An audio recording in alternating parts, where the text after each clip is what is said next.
My name is Gabriella Bain, and my presentation will be on the position statement for skin diseases by the National Athletic Trainers Association.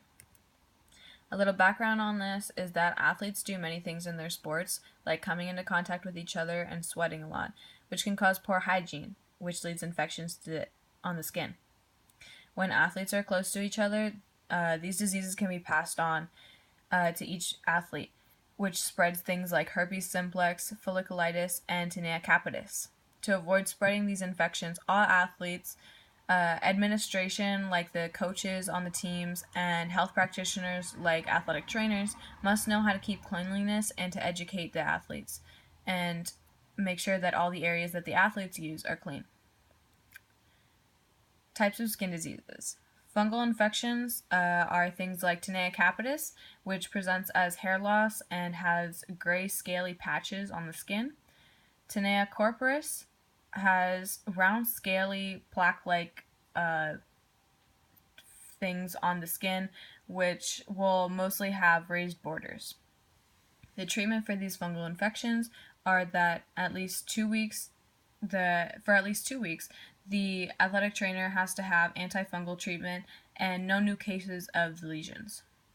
For viral infections, there's herpes simplex, which has lesions that are found on the head, the neck, and other upper extremities. They also present on the lips and in some cases on the genitals. These present as clusters of vesicles that are signs of herpes simplex. Molluscum contagiosum presents as light pink papules measuring in 1 to 10 millimeters in diameter. The treatment for these viral infections are the lesions are drained properly and antiviral treatment is given specific to the skin disease. Now, continued is bacterial infections.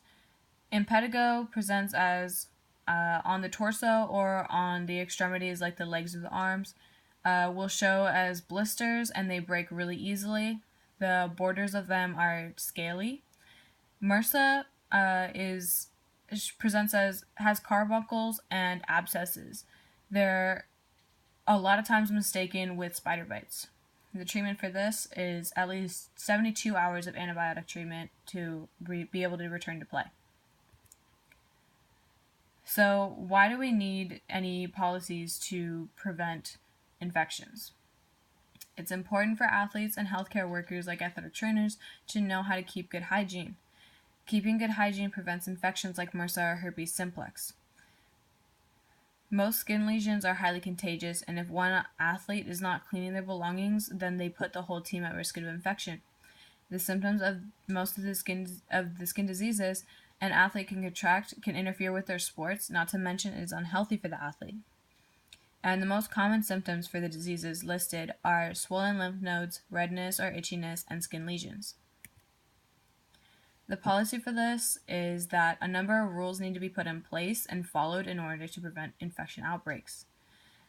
Athletes need to have available soap that is not bar soap but liquid soap to not have bacteria growing on the soap, and have hand sanitizer so they can clean their hands when their hands are not visibly dirty. Now, when their hands are obviously dirty, they must be washed properly with these steps. First, they have to rinse their hands with water, then use the liquid soap, rubbing their hands on the fronts and the backs, under the fingernails, and in between the webs of the fingers for at least 15 seconds, and then they may rinse, and then dry their hands with a disposable paper towel. And again, if their hands are not visibly dirty, they can use a hand sanitizer. All athletes also must be educated on how to maintain good hygiene, like washing their hands. All athletes have to know to not share their razors or their towels, scissors to cut hair, things like that, and water bottles and athletic equipment.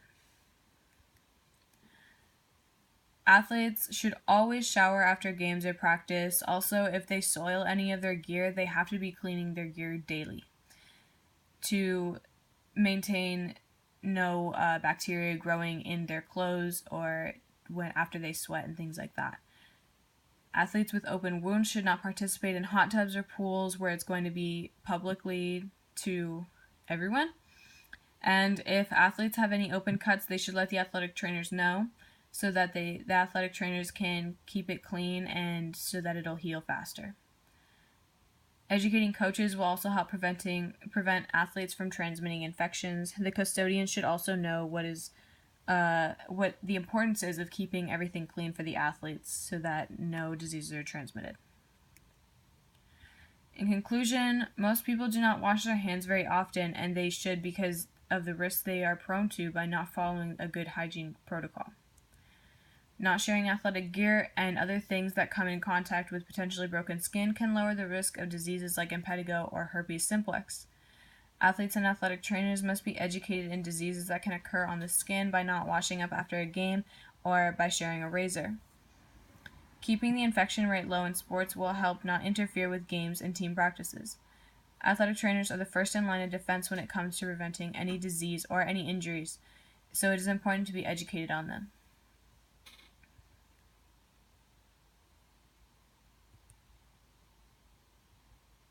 Thank you.